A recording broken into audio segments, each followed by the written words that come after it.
कालकुंद्रीच्या जळीतग्रस्त कुटुंबाला मदतीचा हात. रवळनाथने दिली 15,000 रुपयांची तातडीची मदत. आगीमुळे झाले 8 लाखाचे नुकसान.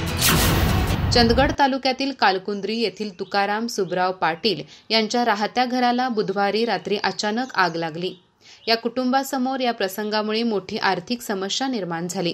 या पार्श्वभूमीवर Shri Ravalnath cooperative housing finance सोसायटीचे संस्थापक अध्यक्ष M.L. चौगुले यांनी तातडीने घटनास्थळी भेट घेऊन पाटील कुटुंबियांना आपुलकीने चौकशी केली आणि 15,000 रुपयांची आर्थिक मदत दिली. श्री रवळनाथ हाऊसिंग फायनान्स सोसायटीचे ब्रँड अँबॅसिडर, माजी राजदूत व विदेश मंत्रालयाचे माजी सचिव डॉ. ज्ञानेश्वर मुळे यांच्या चांगुलपणाची चळवळ या उपक्रमांतर्गत ही मदत देण्यात आल्याचे सांगण्यात आले. पाटील यांच्या घराला बुधवारी आग लागल्याचे निदर्शनास आले. त्यावेळी ग्रामस्थांनी सतर्कता दाखवून त्यांच्या घरातील जनावरांना आधी सुखरूप बाहेर काढले.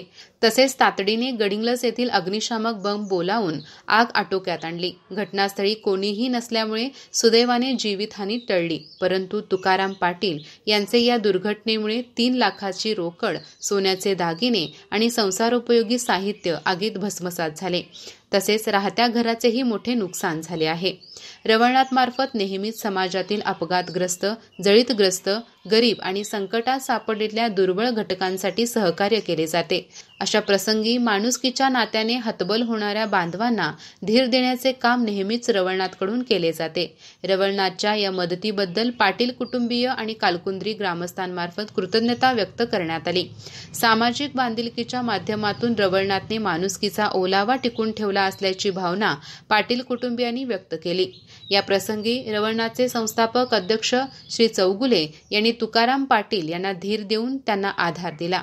यावेळी कालकुंद्रीचे माजी sarpanch M.J. Patil, Dayanand Kamble, रवळनाथचे CEO D.K. Maydev, Sandeep तारेहळकर, Shrikant Patil, Vinayak Patil, रवळनाथचे जनसंपर्क अधिकारी बाबासाहेब मारतड, कर्मचारी व ग्रामस्थ उपस्थित होते.